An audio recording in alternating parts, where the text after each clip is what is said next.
Go. Hi, everyone. I am back with Kevin Anthony, and I'm so excited to bring you.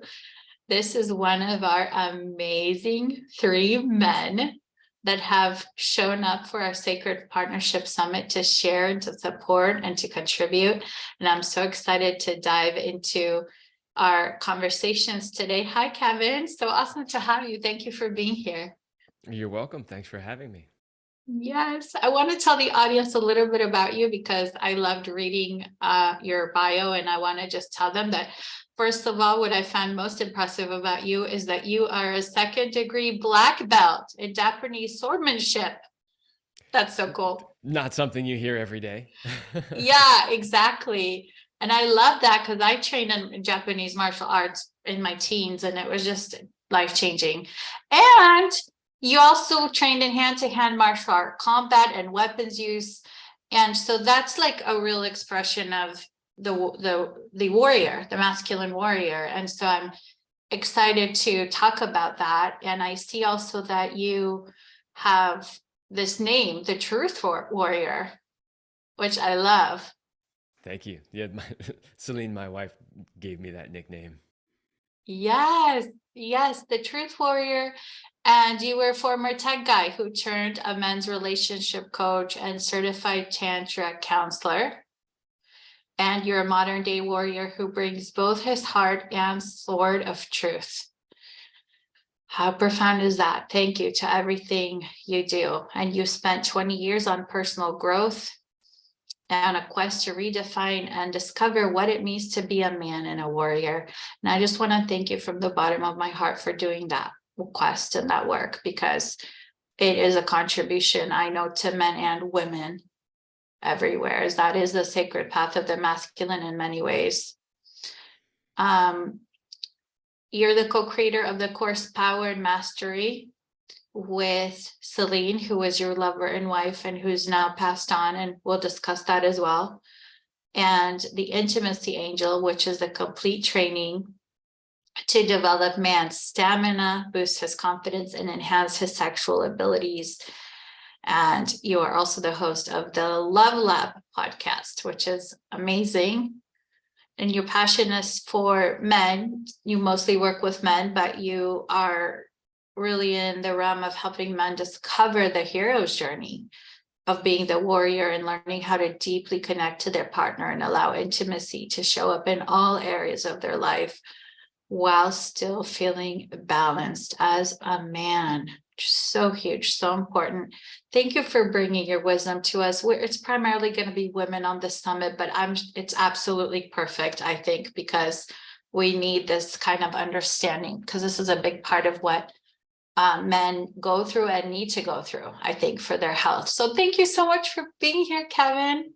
You're welcome. And yeah, it's never been more needed in this world than getting men back on track. And if we get men back on track, then that goes a long way towards bringing relationships themselves back on track, which they've been struggling for a long time now. They've been struggling for a long time because, like you say, the social programming, the mass confusion about what it means to be a man, what it means to be a woman, the feminine, the masculine, the divine feminine, sacred feminine. I mean, all these things are the topic of the summit, and also the power and the passion and the polarity that we need for a sacred partnership. So I'm just so happy that we're bringing this to our listeners. And I want to ask you that about your life now, because I know that you have lost your partner, Celine, and that has been, I'm sure, a very difficult journey. But from what I'm understanding, you guys did share a business and a life and a sacred partnership, and you had a marriage. And so I would love to hear where you're at and how you're doing, and where things are at with you now when it comes to how having that partnership and lost it, which I know is crazy to talk about, but this is part of life, has impacted you. Indeed. Well, I will do my best. It's going to be difficult for me to talk about, but Yeah. um, Yeah, I mean, to start with, we did have what you would call a sacred partnership. I mean, we had a depth in the connection that very few people ever get. Yeah, And it's hard to describe, really. yeah, You know, because if you've never experienced it, you don't really know what it is. And so, like, having been so my wife and I, we ran a business together, which I still run, right? Which is primarily branded under her name, which is Celine Remy. And it's, sex, love, and relationship. So it's coaching around sex, love, and relationship. So we coach couples together. She coached men, women, and couples. I was working primarily with men on my own and with couples with her. And when you do that kind of work, you really get a sense for where people are at in their relationships, right? Because that's what you're dealing with all day long. You're diving into the details of their relationship and how it functions. And one of the things that becomes clear is most people do not have what we would call a sacred partnership.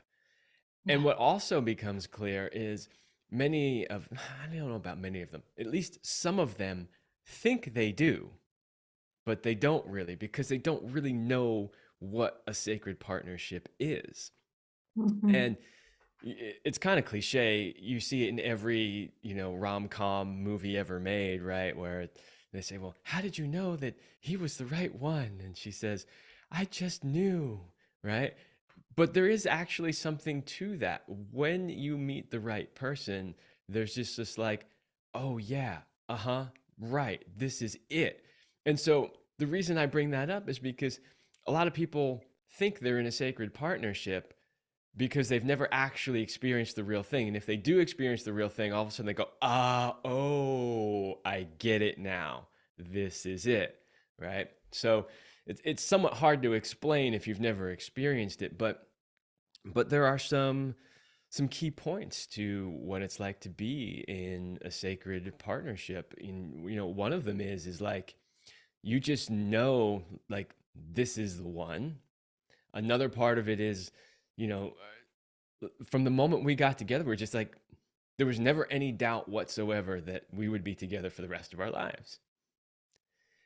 Obviously, we thought it would be a lot longer, but there's just no doubt, and you would just immediately start planning your life around literally the entire rest of your life. And so that's another big piece to it. And another piece is you're just 100% committed to working together as a team. And that's a place where I see a lot of relationships not functioning properly.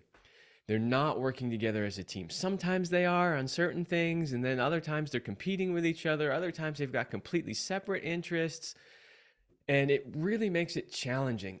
If you really want to have what we call sacred partnership and go to those levels of depth that relationship is capable of going to, you've got to be on the same page. You've got to be in tune, in sync. You've got to be working together as a team always. What does that mean? Well, I mean, obviously we understand what working as a team means, but it goes a little bit deeper than that too. Um, think of it maybe as the top people at a corporation who share the vision of it, right? And every action that they take in that company is taking them closer towards that grand vision. And that's the same thing with being in sacred partnership. When you're working together as a team, everything that you do takes you towards that ultimate goal of the success of the relationship. Which, of course, then brings me to another point, too, which is that if you're in sacred partnership, you have to make the partnership the most important thing. And that's something that, you'll see a lot of, well, the career is more important than the relationship, and the kids are more important than the relationship, and all these other external things tends to come before the relationship. And so you say, oh, I put all of my time into my job and my kids, right? Well, when do you put any time into your relationship? And so the healthiest, strongest functioning relationships put the relationship first. Now, I'm not saying that you don't take care of your kids because it's date night. That's not what I'm saying at all. But what I am saying is that the relationship always has to be a priority, and a high priority, to the point of like, wow, I love my job and I love my career, but if I keep doing this, the relationship is going to suffer. And we see that a lot. People working too much, not putting the effort in, or the job keeps them traveling, a significant part of the time, or whatever it is, and the relationship suffers. Now, I understand there are seasons in life and times when you need to do certain things that you need to do, and that's fine. But ultimately, if your goal is to have what we're talking about here, sacred partnership, you can't do that when the partnership's always on the back burner, right? So it's really got to be at the forefront. And the way that you construct your life, you have to construct it around that. And that's really what Celine and I did. The way we structured our business, the way we structured our work environment, just everything was always around the idea that the relationship came first. Amazing. Yeah, we talked about this in another interview also, is prioritizing that connection and then co-creating with that intention versus like being at the effective life, right? Like what you're talking about is, it's almost like being ahead of life with our intention and with our co-creation and with our purpose, rather than just like being in reaction or to how life leads. It's really interesting to hear you talk about teamwork, because I know that this is a big one. It's a masculine quality to be on a team. Like women, we don't think about being on a team. We think about having a community, but I always try to explain to women, how important it is for a man to feel that she's on his team, that the couple is a team, so I love that you brought that up, because you're giving a glimpse into, I think, the masculine concept of partnership, which, women, I don't think that's not the first word that they say. Well, Team. yeah, they might not say team, but if you really think about it, women by nature are more collaborative, right? Hmm. So by nature, women will get together. Like, let's go back to the village days, right? All the women are going to get together in the village and support each other. Where Yeah. the men, they may not. The men are kind of like, I'm gonna go out hunting on my own, or I'm gonna, like the men tend to be more like do it themselves, where the women will always get together and work collaboratively. So it really is natural for them to do so. So they might not use the word team, but yes, they would use words like community, collaboration, things like that. But in the way that we've structured society today, we don't live in villages. We don't have the support of a whole community or village for the most part. Most people don't anyway. But what we do have somewhat left is the family structure, right? Even though there's a lot of pressure from society right now to completely dismantle that family unit, every psychological study ever done shows that having strong family units creates to a better world in every way. Better relationships, better raised children, a more stable society. Like Right. everything shows us that. And so if we don't have that community, but we have our family unit, we have to treat that family unit as the community or as the team, right? And we have to work Right. collaboratively together. Yes, and that's what I'm saying. I think it's amazing that men use that word, because that is the right word. Like that's the most precise word, I think that it's so I love how, from a like, I don't know about you, but like I see men do team way better than women do the idea of team. We do community, but like team is different. Team is like we have a vision, we have a focus, we have a goal, we're going to work towards it together. That's not so much the idea of community. The community is more like, oh, we hang out, we tell each other how our day was, what we're going to make for dinner, and so I just love that concept about the sacred partnership. And I think it's really important when we think about it from that perspective, that we're not just up to hanging out. Like there's a bigger mission and a bigger vision and a bigger purpose to what we're doing. And that's why, like you said, we need to prioritize and put that thing first, you know? So thank you for bringing that idea forward, you know, because I think women need to understand how healthy masculine men think about relationships, which is, it is the same thing, but it's like the feminine and the masculine version, you know? Yeah, yeah. I mean, and you know, the lifestyle that we have today is a challenging one. We don't live in the same world that you know, say our parents lived in or our grandparents lived in, right? And what do I mean by that? What I mean is like both people have to work nowadays. Yeah, That takes a lot out of the home, and there's just a lot more challenges involved in navigating our current society. And so it takes a team to be able to do it. And that's, yes, you know, I always appreciated. I never took it for granted when Celine was here. But now that it's just me, I'm like, how do I even do everything that is required in life? How do I manage the house and do the grocery shopping and do the cooking and run, you know, our business together and run the other business that I run? And like, how do I do all of that just by myself? Like, there aren't enough hours in the day, right? And so yeah. that's when you realize that coming together as a team is so important.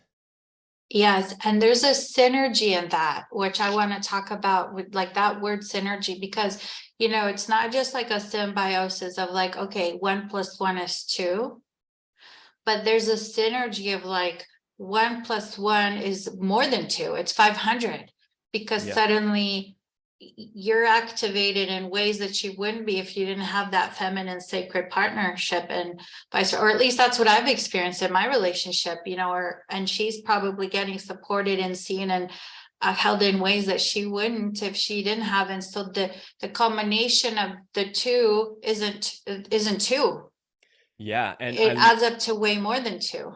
Yeah, and I love that you use the word synergy. Selena and I actually, one of our coaching programs was called Relationship Synergy, and that's where her Yeah. and I work together with couples to Hmm. create exactly what you're talking about, which is Hmm. synergy, which is the total is more than the sum of its parts, Yes. right? And Yes. and how that happens really in sacred partnership is that we inspire each other to be the best version of ourselves we can be.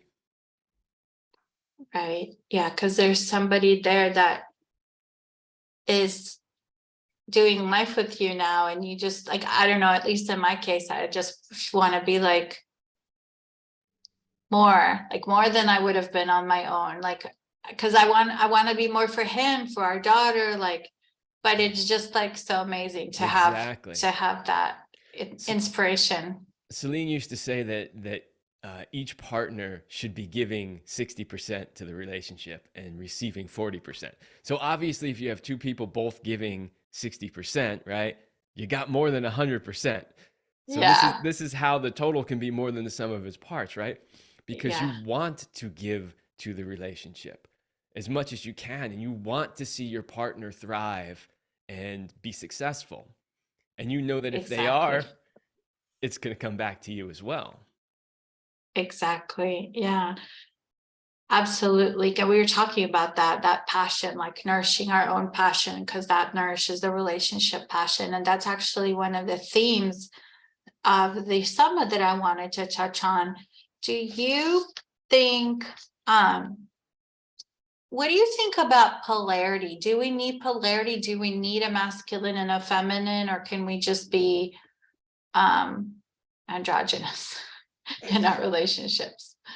Great question. I'm so glad you asked because I am one of the passionate people on the pro polarity side. So, this ridiculousness that everything can just be the same and we're just going to level everybody to the same level and we're going to take femininity out of it, we're going to take masculinity out of it, we're just going to make everybody androgynous or non-binary is absurd and ridiculous. Yeah. It completely destroys relationships. And synergy. There's no option for synergy with that. Because if Nope. everybody's the same, how can you have synergy? Nope. Yeah, You exactly. can't co-create. Yeah. So Destroys relationships. Absolutely. we do this weird thing in society. We are constantly trying to rewrite the laws of nature. And we can't do it. It's not actually possible. Nature is what it is. It is so much bigger than us. I mean, we are part of it as humans, but it's so much bigger than us as humans. We can't change the physical laws of nature. And one of those physical laws is polarity. It is. This is how it works. And you see it not just in humans, but in every other species on this planet. And I'm sure you would see it in species on other planets when we officially admit they exist. So, I admit they exist. but the point is you have to have polarity for a relationship to be successful. You absolutely do.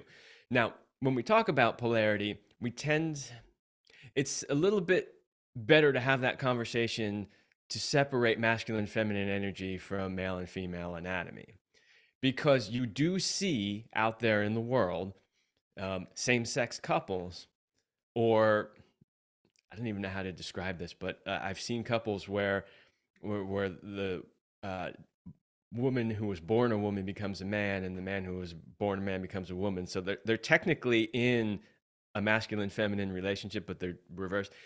Anyway, the point is that it doesn't really matter which one of those scenarios you have. You will always see one person more in the masculine energy, one person more in the feminine energy. Always, Yeah. always. Because it's about the energy. It's not about the bodies. Right. Exactly. Now, of course, being born a man will make it more likely that you are the masculine energy the majority of the time, and same with the feminine and being born a female. So that's the combination you'll see most often because it's most common. But it has to be there. That polarity has to be there. And we use all the time when we talk about polarity the idea of magnets, right? If you take two magnets, a magnet has two poles, a positive pole and a negative pole. You try to put the two same poles together, what happens to the magnets? They literally push each other apart. And the closer you get, the harder they push apart, right? Flip one of them around and the opposite polarities attract and stick together quite tightly. So it's the perfect analogy for how it works in relationships as well.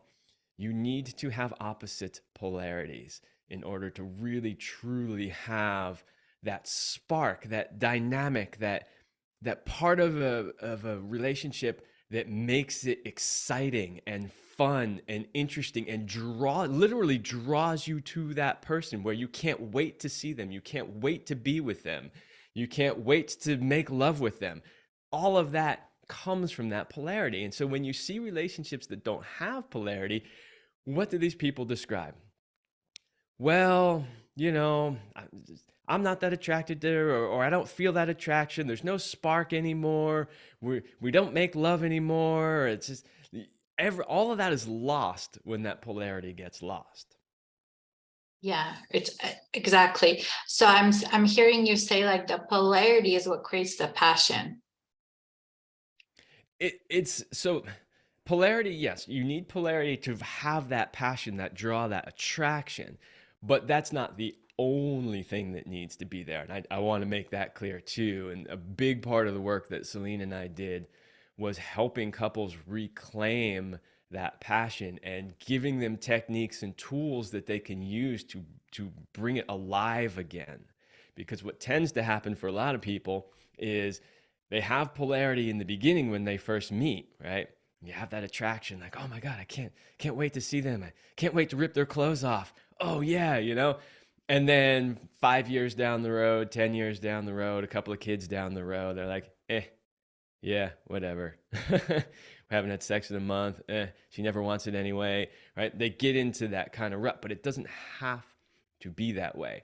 And so, yes, you need the polarity to create that, but you also have to nurture it over time to make sure that it stays fresh and alive and still there.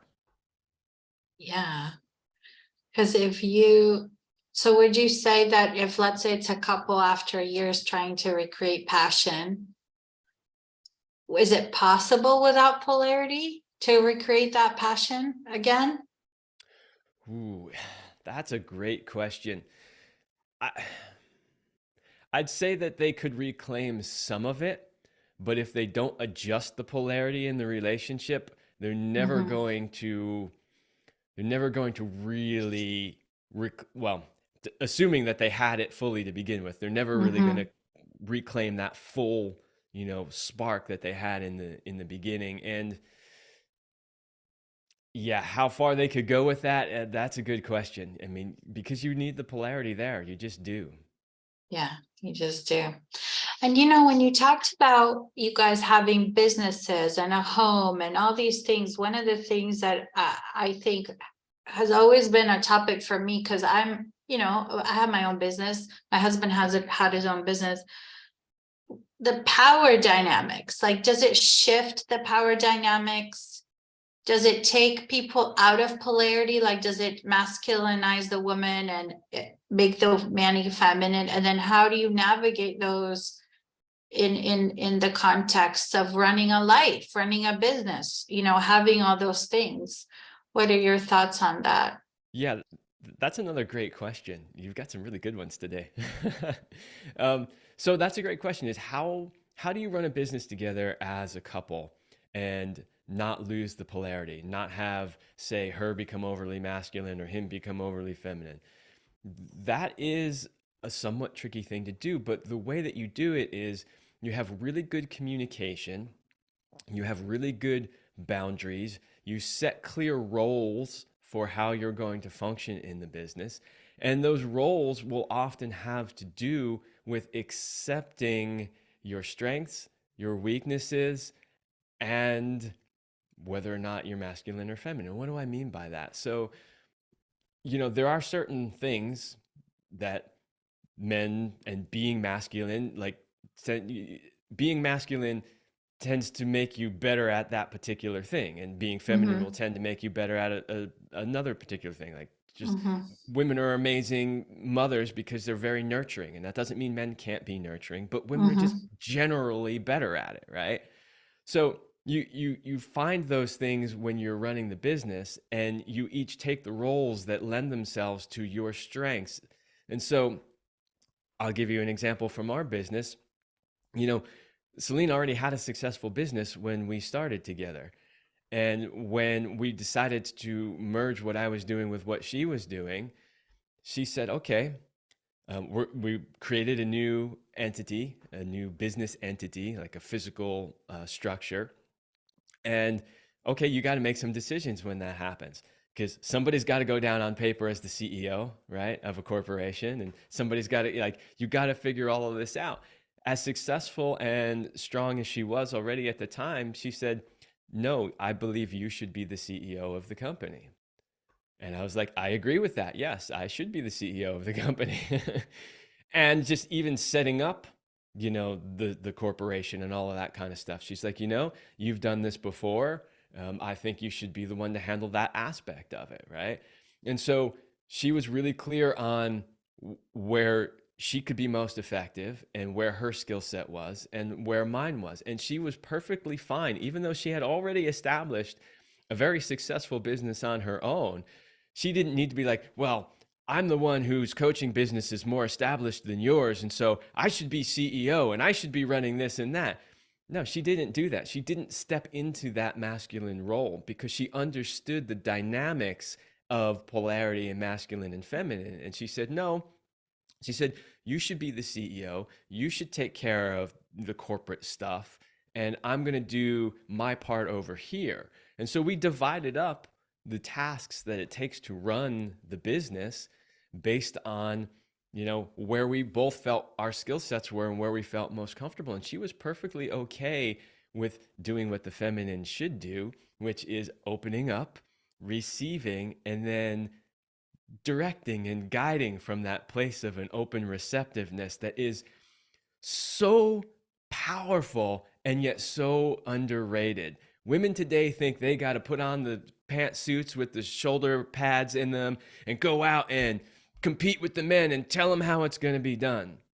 And yet you could see a woman who was amazingly feminine, who held no specific title, no power, so to speak, and yet she got everything she wanted done. And she didn't have to do any of it herself because she sat back in her feminine, being open and receptive, and guiding everybody around her to do the things that she wanted done.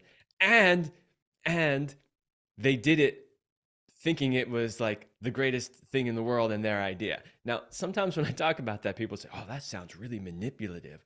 That sounds like women are manipulating their men, trying to convince them to do what they want them to do." It's not manipulation at all.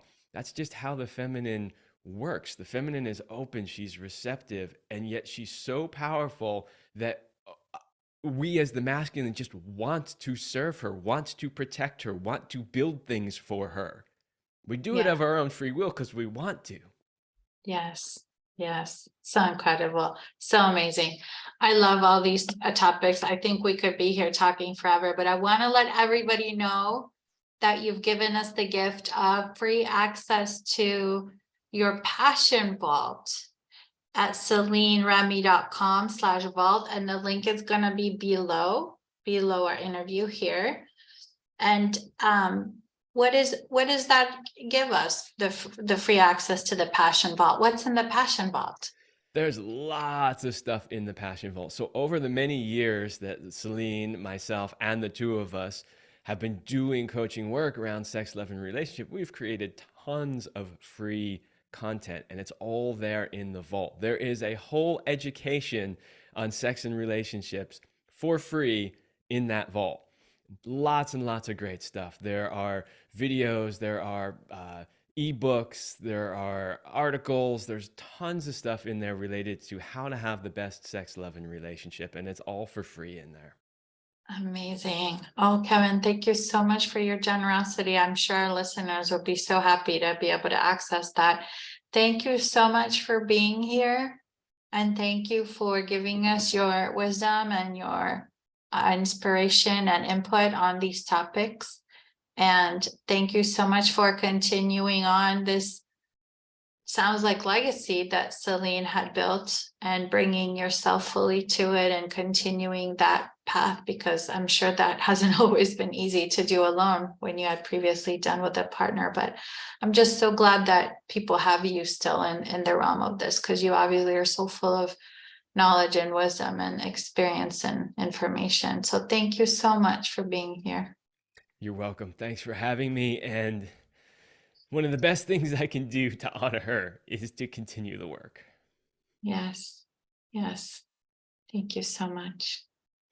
Thank you so much. It's very needed now. Thank you, Kevin. Indeed.